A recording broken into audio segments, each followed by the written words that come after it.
नमस्कार, आप देख रहे हैं जोहार झारखंड। आपके साथ मैं हूं शिप्रा झा। बुलेटिन में सबसे पहले बात करेंगे दुमका से आई खबर की। दुमका के बास्कीडी गांव में हाई टेंशन टावर पर चढ़े सिरफिरे युवक को कई घंटों बाद नीचे उतार लिया गया है। ये तस्वीर हम आपको उस युवक की दिखा रहे हैं जो देखिए टावर पर चढ़ गया था और काफी मशक्कत के बाद रेस्क्यू ऑपरेशन करने के बाद इसे नीचे उतारा गया है, जिसमें आप देख पा रहे होंगे कि नीचे काफी सारे लोग खड़े थे और जैसे ही लोगों को पता चला कि एक युवक ऊपर चढ़ा हुआ है, उसके बाद से ही एनडीआरएफ की टीम को बुलाया गया था और एनडीआरएफ की टीम ने कड़ी मशक्कत के बाद इस युवक को, जो युवक आपको यहां दिखाई दे रहा है, इस युवक को नीचे उतार लिया गया है।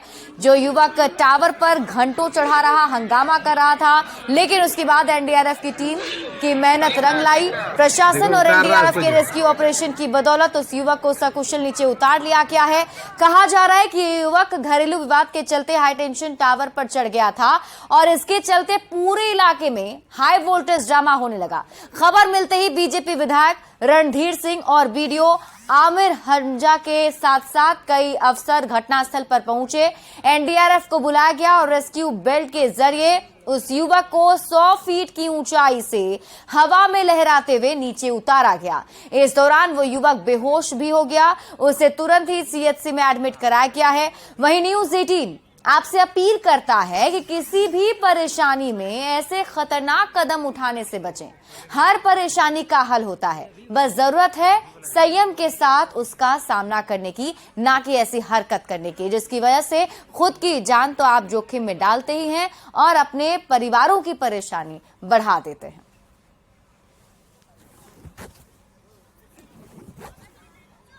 दोनों थानेदार खागा और मसलिया के थानेदार, साथ में हमारे जीएम ट्रांसमिशन और की पूरी टीम और पूरे मैथान से जो हमारे इंजीनियर आए, मैथान से वो इंजीनियर की टीम और पूरे जो फिटर जिन्होंने काम किया, एनडीआरएफ की पूरी टीम को मैं बधाई देना चाहता हूँ।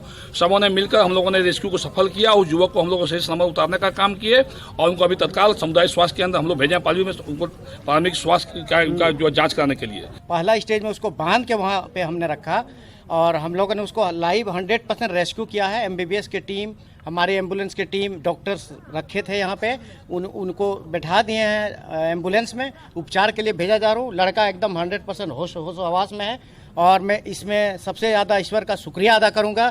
ईश्वर ही बचाने वाला है। ये गज़ल में पढ़ूँगा कि फानूस बन किए जिसकी हिफाजत हवा करे, वो शम्मा क्या बुझे जिसे रोशन खुदा करे। हम लोगों ने जितना हो सकता है भरपूर कोशिश किया बच्चे को सही सलामत उतारने का और इस ऑपरेशन को बहुत सही तरीके से अंजाम दिया गया और बच्चे को सही सलामत नीचे उतारा गया। और रांची के हरमू मैदान में कल हो रहे संकल्प यात्रा के समापन पर सियासत गर्माती जा रही है। कल की सभा में बीजेपी अध्यक्ष जेपी नड्डा शामिल होने वाले हैं। इस पर जेएमएम और कांग्रेस ने निशाना साधा है। इसके साथ ही बीजेपी का फ्लॉप शो करार दिया है। तो देखिए, जेपी नड्डा के आने से पहले ही बिहार की सियासत गर्मा गई है, क्योंकि संकल्प यात्रा का जो समापन होना है उसमें बीजेपी के राष्ट्रीय अध्यक्ष जेपी नड्डा संबोधित करने वाले हैं और इसे बड़े पैमाने पर एक भव्य तरीके से कार्यक्रम का आयोजन बीजेपी की तरफ से किया जा रहा है, लेकिन कांग्रेस और जेएमएम ने निशाना साधा है। संकल्प यात्रा को शानदार सफलता मिली और पूरे प्रदेश में जिस तरीके का रिस्पांस मिला वो देखने लायक था और एक तरीके से जनता तैयार बैठी है बाबूलाल मरांडी जी के स्वागत का, भाजपा के स्वागत करने का। और हेमंत सोरेन के लिए तो अब की बार बाहर का द्वार ही दिख रहा है। और जहां तक मैदान की बात है तो भाई हम कांग्रेसी से आग्रह करते हैं मोराबादी मैदान को खाली करवा दे, जो मेला चल रहा है उसको खत्म करवा दे तो हम वही सभा कर लेंगे। लेकिन हम तानाशाही प्रवृत्ति वाले लोग नहीं ना। अगर ये कांग्रेस की सभा होती तो शायद आनन फानन में रात में बुलडोजर चल के मोराबादी मैदान खाली हो जाता। वो चूंकि ब्लॉक्ड है, इसीलिए हम हरमू मैदान में आधा दर्जन विधानसभाओं की संकल्प यात्रा का सभा करा रहे हैं। इसी से इसका अंत होगा और कल की आप भीड़ देखिएगा। एक फ्लॉप नेता को भारतीय जनता पार्टी में स्थापित करने के लिए भारतीय जनता पार्टी के राष्ट्रीय अध्यक्ष का आगमन हो रहा है। चूंकि धीरे धीरे एक एक करके बाबूलाल जी को भाजपा में स्थापित करने के लिए इस राज्य के जो बड़े नेता थे भारतीय जनता पार्टी के, उनको दरकिनार करने का काम भी भाजपा कर रही है और उसी कड़ी में रघुवर दास जी को राज्यपाल की जिम्मेवारी दी गई है। तो स्वाभाविक तौर पे एक फ्लॉप नेता के रूप में आप स्थापित करने को हरमू मैदान चुना गया है, क्योंकि उन्हें डर भी है कि जनता का लगाव नहीं है। जब वहां वो माहौल नहीं बना सकते तो झारखंड में क्या माहौल बनाएंगे? उनके गृह राज्य में, गृह जिला में बुरी तरह से पिट गई थी पक्ष के चुनाव में। झारखंड में कितने लोग जानते हैं जेपी नड्डा को? कौन है जेपी नड्डा? हम लोग को तो पता है कि वो राष्ट्रीय अध्यक्ष है, लेकिन कहीं दूर प्रदेश, दूरस्थ जगहों में चले जाइए। गोड्डा में जेएमएम की केंद्रीय समिति के सदस्य राजेश मंडल का वीडियो इन दिनों सोशल मीडिया में तेजी से वायरल है, जिसमें वो कांग्रेस विधायक प्रदीप यादव पर बीजेपी के साथ मिलकर झारखंड को लूटने का आरोप लगा रहे हैं। 20 अक्टूबर को ये वीडियो पोड़ैयाहाट के लता दिकवानी गांव का बताया जा रहा है। जेएमएम नेता के इस वीडियो पर सहयोगी पार्टी कांग्रेस ने कड़ी आपत्ति जताई और जेएमएम से कांग्रेस के खिलाफ दुष्प्रचार करने वाले नेता के खिलाफ कड़ी कार्रवाई करने की मांग की है। सरकार बना लीजिए, बोला इन लोग को लेकर के क्या करेंगे, आज जोड़ लेगा सरकार, फिर झारखंड कर रहे हैं।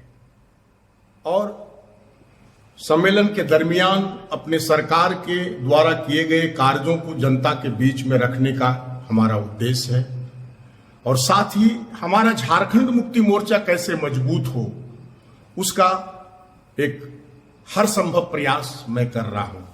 किसी गठबंधन नेताओं का दिल दुखाने का हमारी कोई इच्छा नहीं है, बस हमारा एक ही मिशन है कि हम गोड्डा जिले में झारखंड मुक्ति मोर्चा को किस तरह से मजबूत करें। में अगर कोई जिला का कार्यकर्ता अगर इस तरह का बात करता है तो स्वाभाविक तौर पे हमें लगता है कि झारखंड मुक्ति मोर्चा के जिलाध्यक्ष को इस पर संज्ञान लेना चाहिए। केंद्रीय समिति का भी सदस्य होगा, तो अगर केंद्रीय समिति के अगर वो सदस्य हैं तो स्वाभाविक तौर पे जो केंद्रीय समिति के सर्वोच्च नेता हैं उनको इस पे संज्ञान लेना चाहिए, क्योंकि इससे कहीं ना कहीं विपक्ष को बोलने का मौका मिलेगा। रांची के इटकी में पूर्व शिक्षा मंत्री गीता श्री उरांव फिर से कांग्रेस का हाथ थामने वाली हैं। इस बात की पुष्टि आधिकारिक तौर पर कांग्रेस के प्रदेश प्रभारी अविनाश पांडे ने की है। उन्होंने भविष्य में कई नेताओं के भी शामिल होने की बात कही है।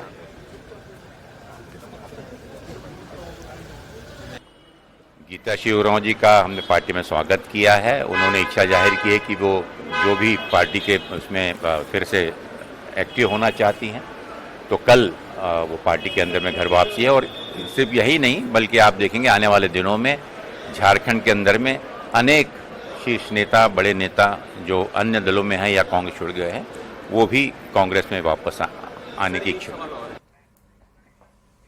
झारखंड में बीजेपी की सहयोगी दल आजसू ने जातीय गणना को जायज ठहराया है। आजसू के केंद्रीय प्रवक्ता ने कहा कि जब सरकार जानवरों की गिनती करा सकती है तो जातीय जनगणना क्यों नहीं।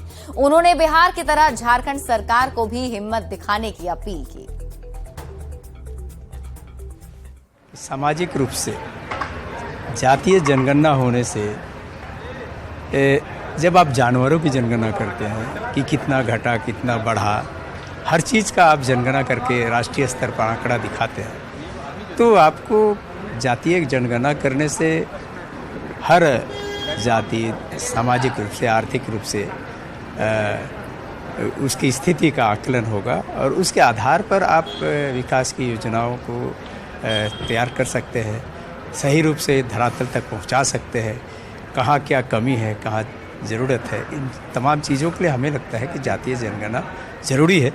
बहुत सारे राज्य इसको बिहार ने करा के दिखा दिया और भी राज्य इसको करने के लिए ही है और यहाँ ऑलरेडी ये सरकार जो है वो बिहार में किए हुए लोगों के साथ है सरकार, तो हमें लगता है कि उनके कदम में कदम मिला करके अपना हिम्मत को दिखाना चाहिए। रांची में एशियन विमेंस हॉकी चैंपियनशिप को लेकर गजब का जोश और दीवानगी देखी जा रही है। दोपहर 2 बजते ही हॉकी प्रेमियों की कतार जयपाल सिंह स्टेडियम में कतारबद्ध होकर प्रवेश करने लगी। हालांकि शुरू के 2 मैच दूसरी टीमों के बीच होने हैं, जबकि भारतीय टीम का मुकाबला रात 8:30 बजे होने वाला है। ऐसे में रांची के हॉकी प्रेमियों के बीच जबरदस्त जोश देखा जा रहा है। इस पर और अधिक जानकारी दे रहे हैं न्यूज 18 संवाददाता संजय सिन्हा। राजधानी रांची में आज से हॉकी की हुंकार शुरू होने जा रही है, यानी एशियन विमेंस हॉकी चैंपियनशिप का आज से आगाज हो रहा है। और देखिए, आगाज से पहले की जो तस्वीर है, ये किस तरीके से दर्शक जो हैं स्टेडियम के अंदर कड़ी सुरक्षा के बीच जो है प्रवेश कर रहे हैं। सर देखिए, झारखंड में राष्ट्रीय हॉकी खेल होना हमारे लिए एक सौभाग्य की बात है और यहाँ पर जो अनुसूचित जनजाति की बच्चियां रहती हैं उनमें काफी प्रतिभा है और वे इस खेल में अपना लोहा मनवा चुकी हैं और इस तरह के आयोजन होने से उन्हें काफी प्रोत्साहन मिलेगा। भारतीय टीम में झारखंड की 4 लड़कियां शामिल हैं, जिसमें निक्की प्रधान जो कि 2 बार की ओलंपियन है, सलीमा टेटे हैं, संगीता कुमारी है, लेकिन ब्यूटी डुंगडुंग चोट की वजह से मैच नहीं खेल पा रही हैं। आज ओरिजिनल में सलीमा टेटे, निकी प्रधान और ब्यूटी का हम लोग मैच देखना आए हैं। स्पेशल जब अपने झारखंड के खिलाड़ी है तो उनको देखना, खेल का प्रतिभा देखना चाहते हैं। जाहिर है कि जब ऐसे दर्शक मैदान में टीम इंडिया को चीयर करेंगे तो भला टीम इंडिया क्यों नहीं मैच जीतेगी। कैमरा प्रभाकर के साथ संजय कुमार सिन्हा, न्यूज 18 रांची।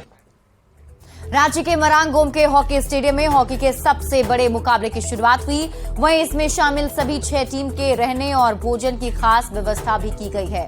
रांची के रेडिशन ब्लू होटल में चीन और मलेशिया की टीम ठहरी है, जिन्हें 2 तरह का व्यंजन परोसा जा रहा है। इसमें एक उनकी पसंद के भोजन है तो दूसरी तरफ झारखंड की खास डिश भी परोसी जा रही है। इसमें कम मसालेदार वेज और नॉन वेज मेन्यू की लंबी रेंज शामिल है, जिसमें मोटे अनाज यानी कि मिलेट्स को प्रमोट किया जा रहा है। इस मेहमान नवाजी से टीम भी बेहद खुश दिख रही है और अधिक जानकारी दे रहे हैं रांची संवाददाता संजय कुमार सिन्हा। राजधानी रांची में आज से एशियन विमेंस हॉकी चैंपियनशिप का आगाज हो गया और इस चैंपियनशिप में शामिल होने के लिए 6 टीमें रांची पहुंच चुकी हैं और हमारे साथ यहां पर रेडिसन ब्लू के यहां पर जनरल मैनेजर हैं। सभी 6 टीमों को ठहराने के लिए अलग अलग होटल्स की व्यवस्था की गई है, लेकिन राजधानी रांची के 5 सितारा होटल रेडिसन ब्लू में यहां पर चाइना और मलेशिया की टीमों को ठहराया गया। सबसे बड़ी जो टीमें यहाँ ठहरी है, आप लोगों ने व्यवस्था किस तरह की है? देखिए, इंटरनेशनल प्लेयर्स आए हैं तो इंटरनेशनल लेवल की तैयारियां की थी हमने। इनकी रिक्वायरमेंट थी कि जितने भी कमरे हैं उनको डबल ऑक्यूपेंसी में ठहराना था, तो हमारे पास जितने भी डबल ऑक्यूपेंसी के ट्विन रूम्स थे उनकी सारी व्यवस्था हमने पहले से एडवांस में कर रखी थी, क्योंकि ये इंक्वायरी हमारे पास काफ़ी समय से चल रही थी। तो सबसे पहले मलेशियन टीम हमारे यहाँ चेक इन की थी और अगले दिन हमारे यहाँ चाइनीज टीम आई। क्या क्या आप चखा रहे हैं, क्या खिला रहे हैं? देखिए, ध्यान में ये रखा गया है क्योंकि ये प्लेयर्स हैं और सारे यंग प्लेयर्स हैं, तो प्लेयर्स को ध्यान में रखते हुए एक चीज हमने ध्यान में रखा था कि इनको जो खाना मिलेगा वो उस लेवल का होना चाहिए ताकि इन लोगों को प्ले करते समय ये नहीं होना चाहिए कि हमें हमारे देश का खाना मिस कर गए या रांची में आने के बाद हमें खाना ठीक से नहीं मिला। तो हमने बैलेंस बहुत अच्छी तरह से किया था कि हमने इतना ध्यान में रखा था कि प्लेयर्स को प्लेयर्स के हिसाब से हेल्दी फूड तो दिया ही है, पर हमारी बड़ी इच्छा थी कि हम रांची का खाना भी इन्हें टेस्ट कर रहा है। तो हर रोज हमने हमारा जो बुफे लग रहा है, ब्रेकफास्ट लंच डिनर या इनके आलाकाट के जो ऑर्डर भी बन रहे हैं, उसमें हमने रांची का खाना रखा हुआ है और हमने ये भी प्रयास किया था कि रांची में मिलेट्स की बहुत पॉपुलैरिटी है, तो मिलेट्स के भी एक डिश हमने ब्रेकफास्ट लंच डिनर तीनों मील पीरियड में ऐड किया हुआ है। बिल्कुल 2 तरह की रिक्वायरमेंट है, एक जो टीमें अपना खुद रिक्वायरमेंट डाल रही है, डिमांड कर रही हैं, और दूसरा यहाँ पर एक अलग से झारखंडी फूड भी परोसा जा रहा है। देखिए, पूरी फूड की एक रेंज है और हमारे साथ जो शेफ है संजय भी हमारे साथ रहेंगे। संजय, ये जो टीमें जो ठहरी हैं क्या क्या परोस रहे हैं, बताइए। देखिए, इनका जो खाना है बेसिकली, जैसे कि हम लोग राइस खाते हैं तो अपना बेसिकली राइस भी रखा हुआ है, अपना जो फूड है अपने फूड के साथ इस साइड में देखिएगा पूरा लंबा रेंज लगा हुआ है, पूरा लंबा रेंज लगा हुआ है। ये इंडियन कोफ्ता है। ये लोग बहुत मीठी सब्जी पसंद करते हैं, स्पाइसी पसंद नहीं करते हैं। फिश चाइनीज स्टाइल में किया हुआ है। बटर गार्लिक फिश है जिसमें बटर भी है, गार्लिक भी है और साथ में ये फिश जो है इसमें क्या कांटा निकाल दिया गया? ये बोनलेस है, ये बोनलेस है। और उसके साथ अपना एक लोकल फूड है जो मैं यहाँ पर डायरेक्ट बना करके दे रहा हूँ, छिलका रोटी और डुबकी है, जो कि झारखंड का स्पेशलिटी है। हॉकी का हुनर भी है, साथ में भोजन के स्वाद का भी हुनर है, जायके का भी हुनर है। कैमरामैन प्रभाकर के साथ संजय कुमार सिन्हा, न्यूज 18 रांची। रांची में पूजा के दौरान लगाए गए तोरण द्वार राहगीरों के लिए परेशानी का सबब बन गए हैं। दरअसल हाल में पूजा के समय मेन रोड और बाईपास रोड में कई तोरण द्वार बनाए गए थे, जिसे पूजा के बाद खोला जाना था, पर वो तोरण द्वार अब तक जस के तस पड़े हुए हैं। ऐसे में एशियन हॉकी चैंपियनशिप के दौरान ये तोरण द्वार राहगीरों के लिए परेशानी का सबब बन गए हैं और अधिक जानकारी दे रहे हैं न्यूज 18 संवाददाता Gaurav Jha. Women's Asia hockey championship की मेजबानी राजधानी रांची कर रहा है।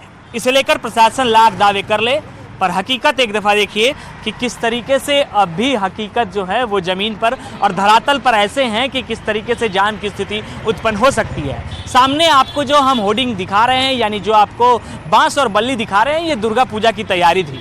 दुर्गा पूजा के दौरान मंदिर पंडालों और आसपास के क्षेत्रों में ये देखने को मिला था कि इस तरीके के होर्डिंग्स लगाए गए थे और बांस बल्ली से एक जो होर्डिंग है उसे तैयार किया गया था। जगह जगह पर ऐसी तस्वीरें देखने को मिली थी जहां इस तरीके से सड़क के बीचों बीच इसे लगाया गया था और उस दौरान जाम की स्थिति उत्पन्न हुई थी। अब जब विदेशी मेहमान झारखंड पहुंचे हैं तो जिला प्रशासन की ये जिम्मेदारी बन रही थी कि किस तरीके से रांची को साफ सुथरा और स्वच्छ दिखाया जाए। उनकी जिम्मेदारी ये थी कि पूजा के बाद जल्द से जल्द इसे यहाँ खुलवा दिया जाए, लेकिन हकीकत ये है कि अब तक ये बांस बल्लियाँ नहीं खुली है और ऐसे में जाम की स्थिति एक मरतबा फिर से शहर में लग सकती है। जरूरत थी कि इसे जल्द से जल्द खुलवाया जाए, क्योंकि ये एक जगहों पर नहीं बल्कि अगर हम मेन रोड की बात करें तो मेन रोड में ये तस्वीरें आपको देखने को मिलेगी।